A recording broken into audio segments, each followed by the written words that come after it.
혹시 여러분들도 경험이 있으실지 모르겠는데 어떤 특별 행사, 불꽃 축제나 축제 퍼레이드 같은 걸 하면 그걸 구경하려고 정말 좋은 자리를 선점하기 위해 몇 시간 전부터 기다리기도 합니다. 저는 특별히 그런 걸 찾아다니면서 구경한 적도 없지만 또 그러한 것들을 보기 위해 몇 시간씩 기다리는 것 또한 제 적성에는 맞지 않습니다.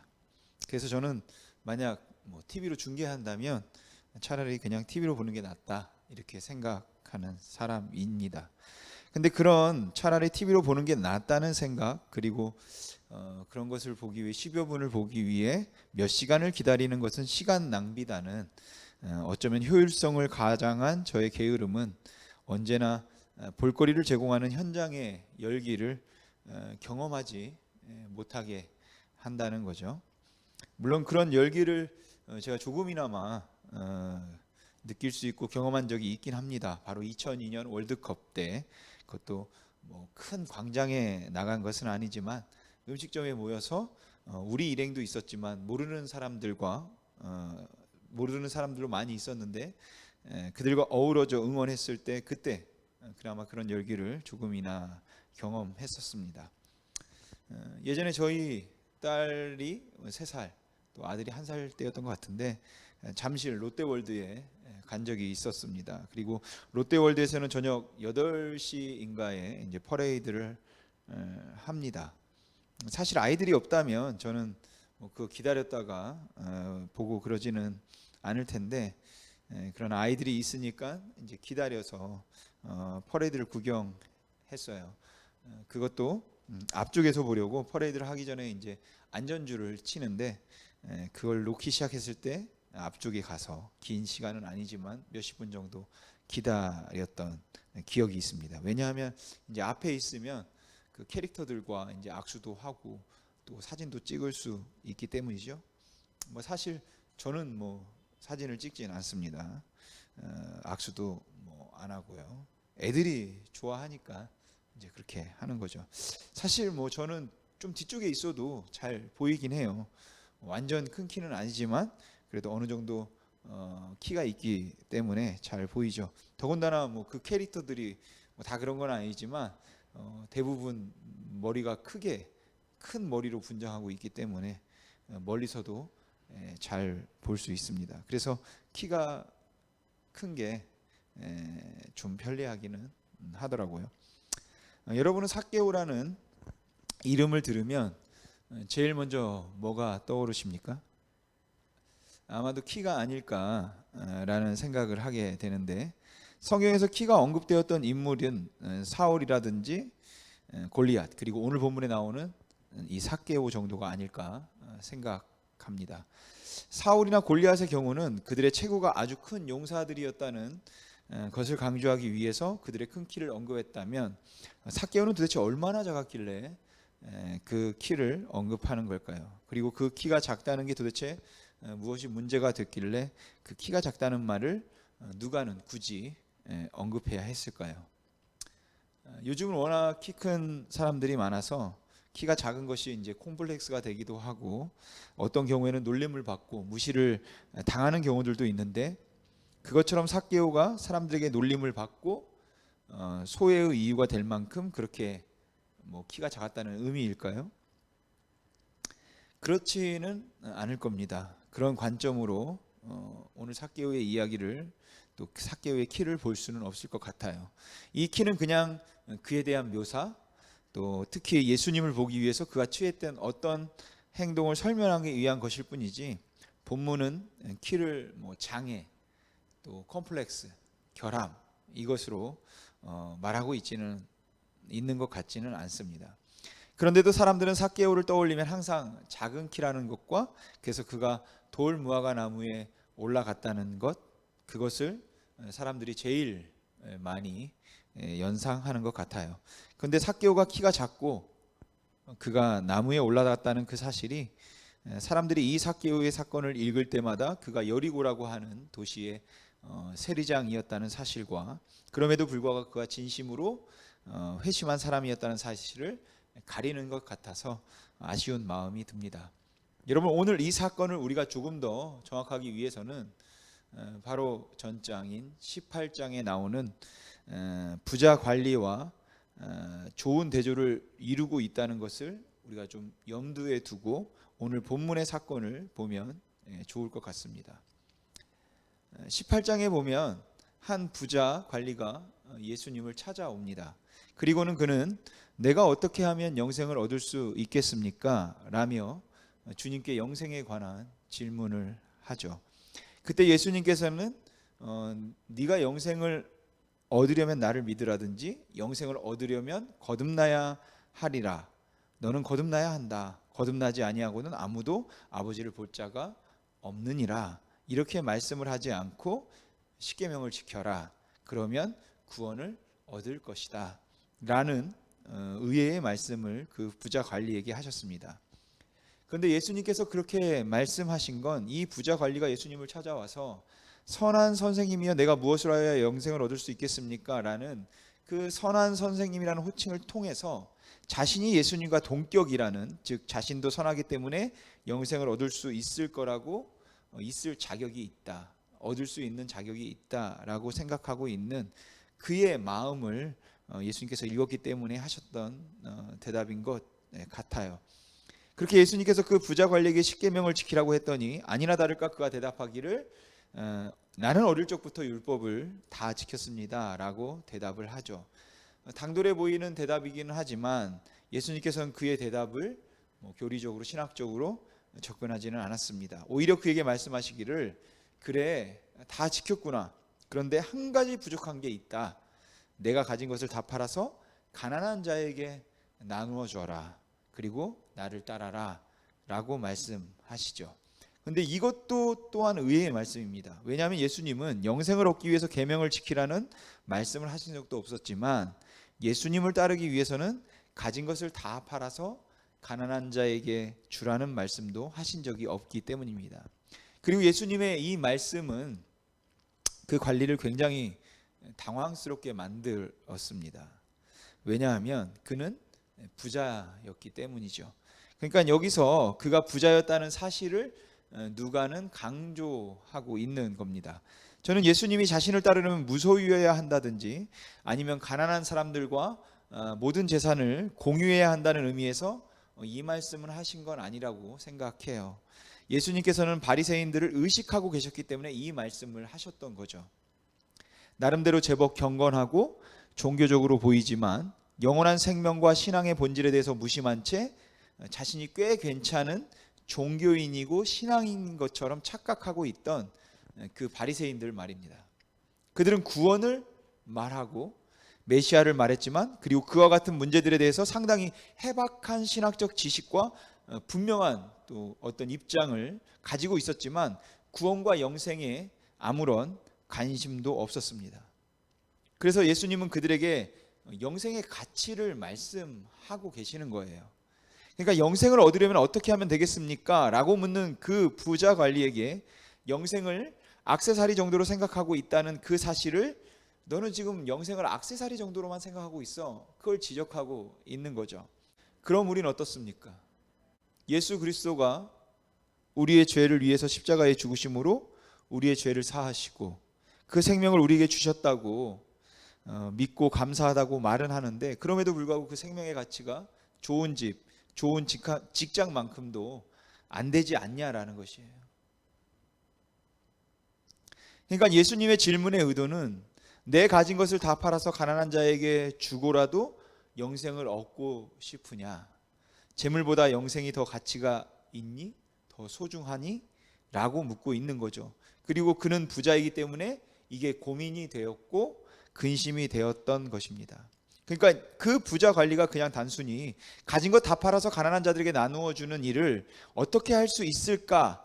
이것이 아니라 그는 부자였기 때문에 그 재물에 대한 애착이 있었기 때문에 근심해서 떠난 것이죠.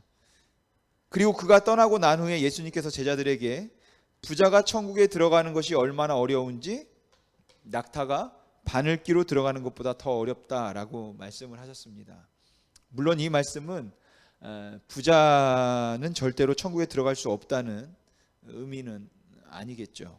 이 말씀은 예수님을 떠난 이 부자 관리의 경우처럼 재물의 가치가 영생의 가치보다 더 크다면 그는 영생을 얻기에 합당하지 않다는 말씀입니다.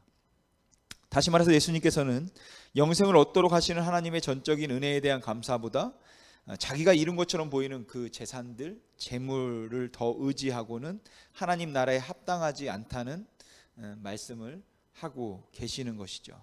즉 예수님께서는 영원한 생명의 가치를 알지 못해서 영생을 얻는 일이 최고의 원함이 아니면, 그래서 영생이 우선순위에서 밀려서 진정한 원함이 되지 않는 경우라면 어떻게 하면 영생을 얻을 수 있겠습니까? 라는 이 질문이 얼마나 사치스럽고 의미 없는 질문인가, 이 말씀을 하고 계시는 것입니다. 그렇게 예수님께서 부자 관리와 대화를 나누신 후에 여리고로 들어가셨습니다. 근데 예수님께서 여리고로 들어가시면서 나면서 맹인이었던 사람의 눈을 고쳐주시죠. 그래서 여리고로 들어가실 때는 정말로 수많은 사람들이 예수님 주변에 몰려들었고 하나님께 영광을 돌리면서 예수님을 따랐습니다. 그리고 그런 상황에서 예수님은 오늘 본문에서 삭개오를 만나신 것이죠. 여러분, 삭개오는 여리고의 세리장이었습니다. 세리장이라는 말은 굉장히 부자라는 의미고 또한 당시 유대인들에게는 최고의 혐오의 대상이었다는 의미입니다. 그래서 누가는 19장에서 삭개오를 묘사하면서 바로 그 18장의 예수님과 부자 관리의 대화를 의식하고 삭개오는 세리장이요 부자였다라는 것을 강조하고 있는 거죠. 조금 전에 말씀드렸던 그 부자 관리는 어쩌면 10계명도 나름대로 철저하게 지키고 나름대로 종교적이고 도덕적인 사람이라는 평판을 받았다면, 이 삭개오는 로마 정부에 빌붙어서 가난한 백성들의 돈을 세금이라는 명목으로 갈취해서 부자가 된 사람입니다. 그는 평생 그 삶의 목적과 이유가 바로 재물이라도 되는 것처럼 정말 돈을 악착같이 모았던 사람이고, 그래서 엄청난 부자가 된 사람입니다. 그리고 이런 인물은 대체로 사람들이 그 재산을 부러워하긴 하겠지만 굉장히 혐오하는 타입의 인물이죠.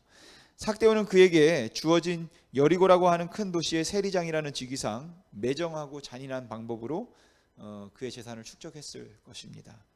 그리고 저는 그걸 굳이 그가 작은 키가 콤플렉스가 되어서 그 콤플렉스를 극복하기 위해 일단 돈을 많이 모았다고 볼 필요는 없겠다 생각합니다. 근데 그는 그렇게 모은 재물로 행복을 찾을 수가 없었어요. 그렇게 많은 재물을 모았지만 그는 만족할 수가 없었다는 것입니다. 그래서 그는 하나님께 돌아오고 싶었습니다.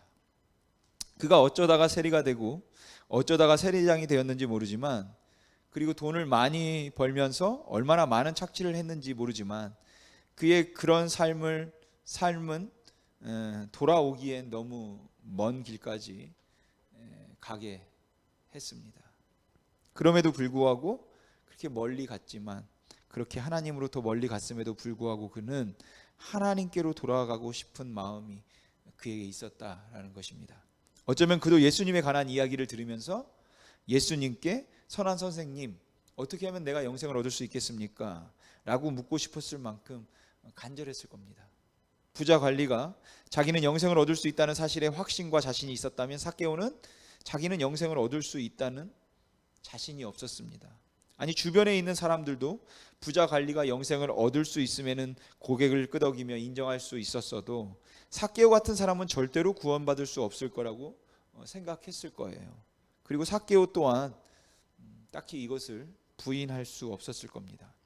그래서 그도 자신이 어떻게 하면 영생을 얻을 수 있을까 답답하리만큼 알고 싶었지만 예수님께 가까이 가서 그 질문을 할 수 없었어요.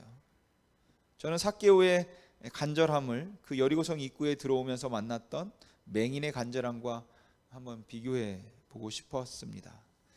여리고로 들어오는 길에 구걸하던 맹인이 사람들이 수군거리고 무리가 몰려가는 것을 듣고는 무슨 일인가 지나가는 사람에게 물었습니다. 그리고는 나사렛 예수가 지나가고 있다는 이야기를 듣죠. 그가 예수님에 대해서 어떤 소문을 들었는지 모르지만 예수가 지나간다는 말을 듣고는 그는 큰 소리로 외치게 시작했습니다. 다윗의 자손 예수여, 나를 불쌍히 여기소서. 여러분, 예수님께 다가가기가 맹인이 더 어렵겠습니까? 아니면 키 작은 삭개오가 더 어려웠겠습니까? 키가 작은 삭개오보다 맹인은 예수님께 갈 수가 없는 사람입니다. 그래서 그는 그 많은 무리들 가운데 사람들이 꾸짖어도 더욱 큰 소리로 외친 것이죠. 다윗의 자손 예수여, 나를 불쌍히 여기소서. 예수님은 그의 외침을 들으시고 그를 데리고 오라고 하셨습니다. 아마 오늘 본문에서는 그때보다 훨씬 더 많은 사람이 있었겠지만 단순히 삭개오가 키가 작아서 예수님께 나아갈 수 없었다면 그건 핑계일 뿐입니다. 그래서 저는 신체적인 조건이나 아니면 사람들이 너무 많았다, 이런 외적인 요소가 있었다 하더라도 예수님께 나아갈 수 없는 건 아니었다라고 생각해요. 만일 삭개오가 여러분 맹인처럼 소리를 질렀다면 어땠을까요? 주님, 나를 좀 도와주십시오. 내가 가까이 갈 수 없지만 주님 보고 싶습니다. 주님 만나고 싶습니다. 외칠 수 있었다면 어땠을까요? 예수님께서 그를 좀 나에게 데리고 오라 하지 않으셨을까요? 아니 삭개오는 맹인처럼 순발력이 없어서 미처 그 순간 머리가 거기까지 돌아가지 않았기 때문에 외치지 못한 건가요? 그는 왜 외치지 않았을까요? 제가 생각할 때 그가 나를 좀 도와달라고 소리를 지르면서 예수님의 시선을 끌 수 없었던 것은 그가 스스로를 세리장으로, 즉 돈을 너무 많이 벌었던 불의한 사람이라 라고 여겼기 때문에 예수님께 나아갈 수 없다고 그는 생각한 겁니다. 삭개오는 분명 마음에는 정말 간절함이 있었는데 마음속에는 정말 예수님을 만나서 어떻게 하면 내가 구원을 받을 수 있습니까?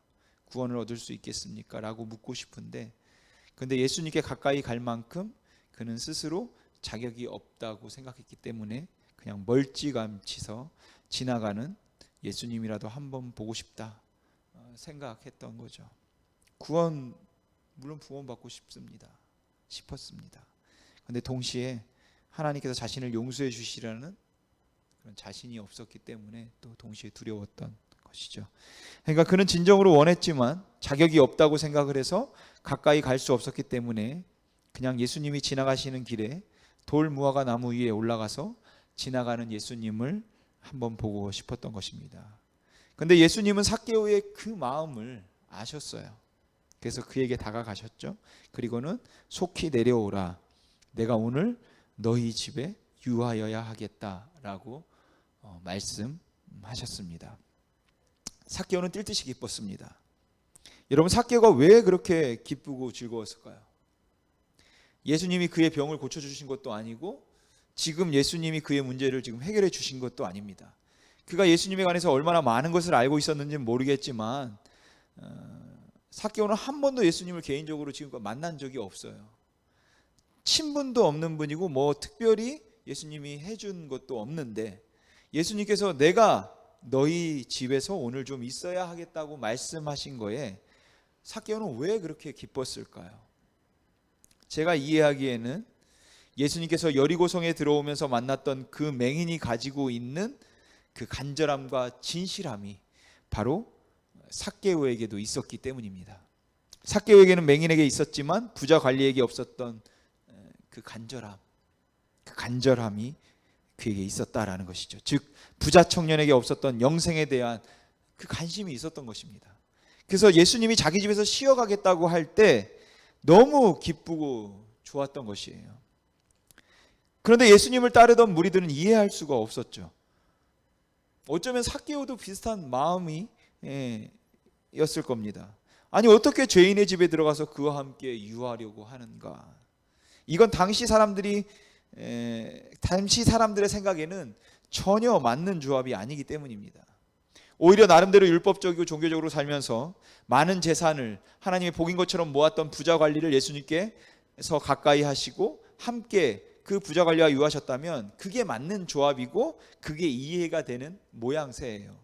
그런데 삭개오는 아니죠. 그가 얼마나 악하게 재산을 모았는지 그 마을 사람들은 다 압니다. 예수님이 그런 사람을 가까이 하거나 그런 사람과 교제를 하는 건 그건 아닙니다. 그래서 사람들이 수군거렸습니다. 비난했을 거예요. 사람들의 비난이 맞아요. 삭개오는 돈을 벌기 위해서 수단과 방법을 가리지 않았습니다. 그래서 돈을 많이 벌었죠. 하지만 삭개오는 영생을 얻고 싶었다라는 것입니다. 하나님께 돌아오고 싶었고 다시 새 사람이 되고 싶었고 그래서 예수님을 만나고 싶었고 예수님의 말씀을 듣고 싶었습니다. 그리고 이것이 삭개오가 부자 관리와 확실하게 다른 점입니다. 근데 드디어 삭개오가 예수님을 만났습니다. 그럼 이제 어떻게 해야 하겠습니까? 여러분, 삭개오는 부자 관리처럼 어떻게 하면 내가 영생을 얻을 수 있겠습니까? 묻지 않았어요. 그는 그만큼 종교적이지도 않았고 그는 그만큼 신학적이지도 않았습니다. 하지만 그는 진지했고 절실했고 진실했다라는 것이죠. 예수님을 만난 게 기뻤고 영원한 생명, 삶의 가치와 의미를 아는 그 일이 너무 절실하고 소중했습니다. 그래서 삭개오는 자기 집에 예수님께서 들어오시는데 미처 들어가 앉기도 전에 서서 예수님께 이런 파격적인 고백을 합니다. 주여 보시옵소서, 내 소유의 절반을 가난한 자들에게 주겠사오며 만일 누구의 것을 속여 빼앗은 일이 있으면 내 갑절이나 갚겠습니다. 그리고 그 고백을 들은 예수님께서는 오늘 구원이 내 집에 임했다라고 말씀을 하십니다. 예수님께서는 그 고백에 만족하셨던 거죠. 그런데 여러분, 예수님께서 부자 관리에게 요구하셨던 게 무엇인지 기억나십니까?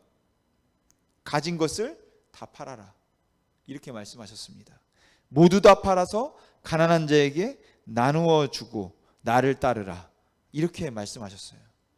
근데 지금 예수님은 절반만 팔겠다고 한 이 삭개오의 고백을 받아주고 있는 것입니다. 그래서 어떤 분들은 말하기를 세리장으로서 그가 속여 빼앗는 것이 너무 많았기 때문에 그래서 뭐 4배를 갚겠다는 말은 가진 것을 다 내놓겠다는 말과 크게 다르지 않다, 이렇게 말하기도 해요. 원래 율법의 요구는 남의 물건을 속여서 빼앗으면 월급 플러스 20%의 벌금을 물게 되어 있었습니다. 그러니까 10만 원을 훔쳤으면 12만 원을 벌금으로 주는 거죠. 근데 지금 삭개오는 내가 10만 원을 훔쳤으면 얼마입니까? 40만 원을 주겠다는 것이에요. 그러니까 4배씩 갚다 보면 전 재산 다 털리게 된다라는 거죠.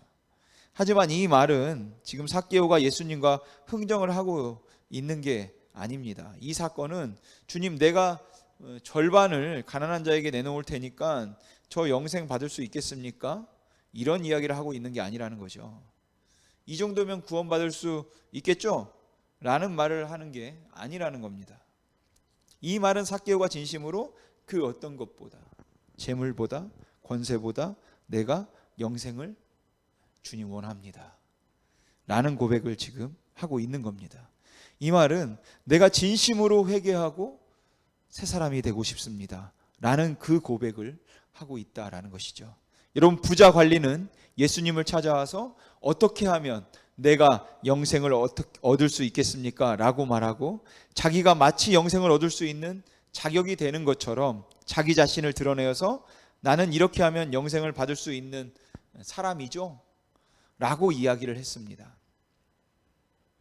만약 그때 예수님께서 내가 가진 것 중에 한 절반을 팔아서 가난한 자에게 나누어 주어라 라고 했다면 그는 그 부자 관리는 자기의 의로움을 드러내기 위해서라도 절반?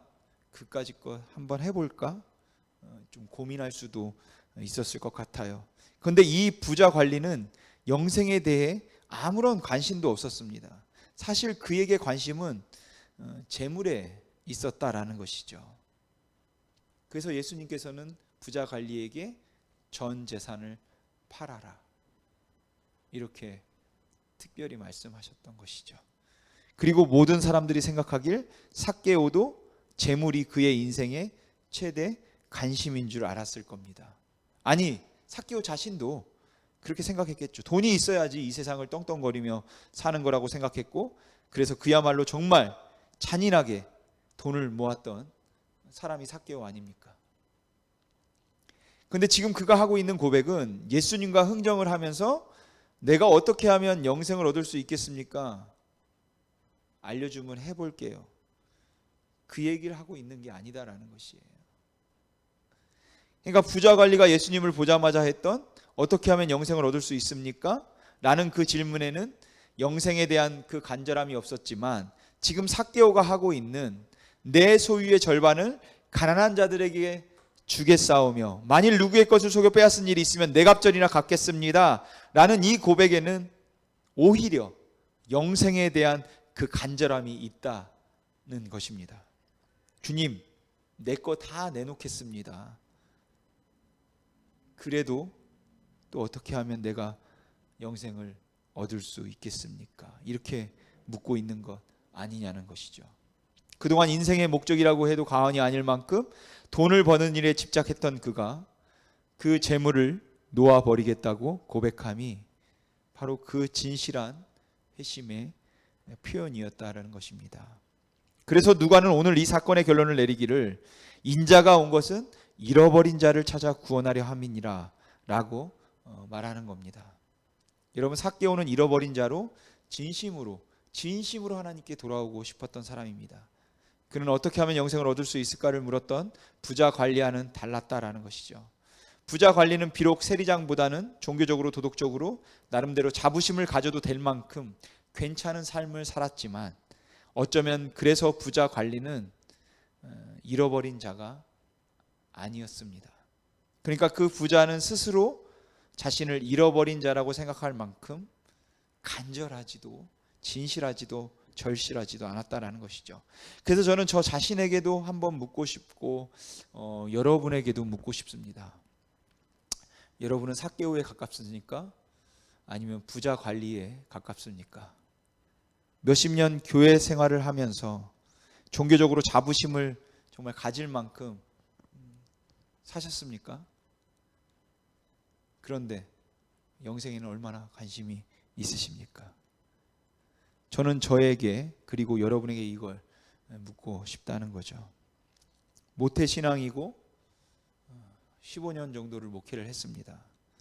그래서 신학적으로 알 만큼 안다고 말하고 또한 그래서 종교적인 생활에 있어서는 더할 수 없이 익숙해져서 이제는 눈 감고도 뭐든지 할 수 있을 것 같은데 주님께서 오늘 저에게 영생에 관심이 있느냐라고 물으신다면 내가 가지고 있는 관심은 뭘까?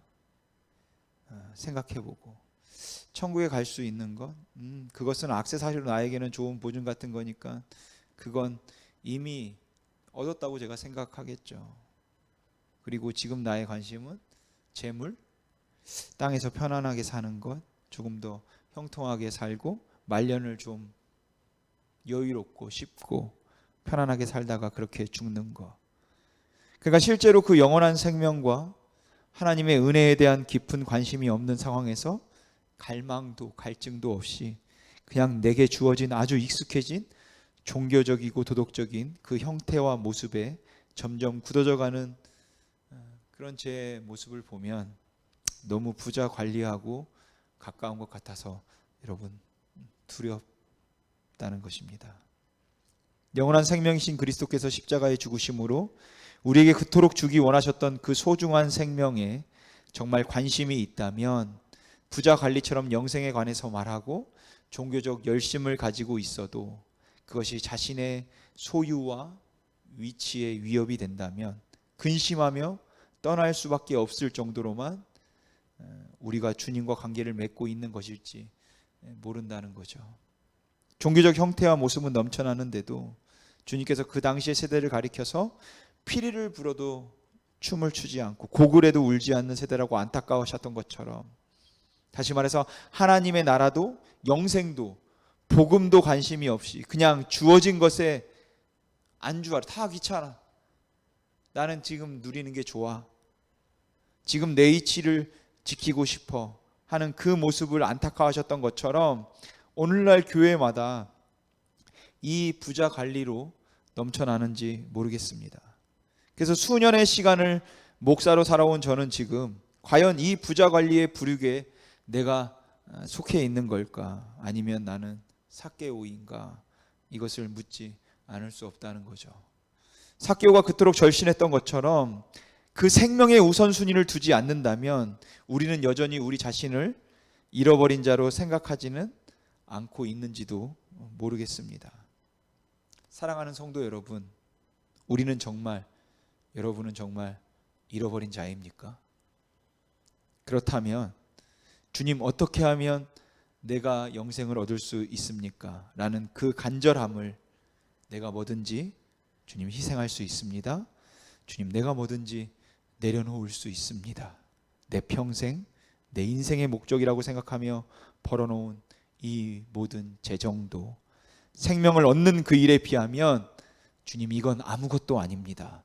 나는 하나님께 나아갈 자격이 없는 사람이지만 주님, 내가 어떻게 하면 영생을 얻을 수 있겠습니까? 라는 잃어버린 자였던 삭개오의 그 고백이 오늘 저와 여러분의 고백이 될 수 있기를 주님의 이름으로 소망합니다. 기도하겠습니다.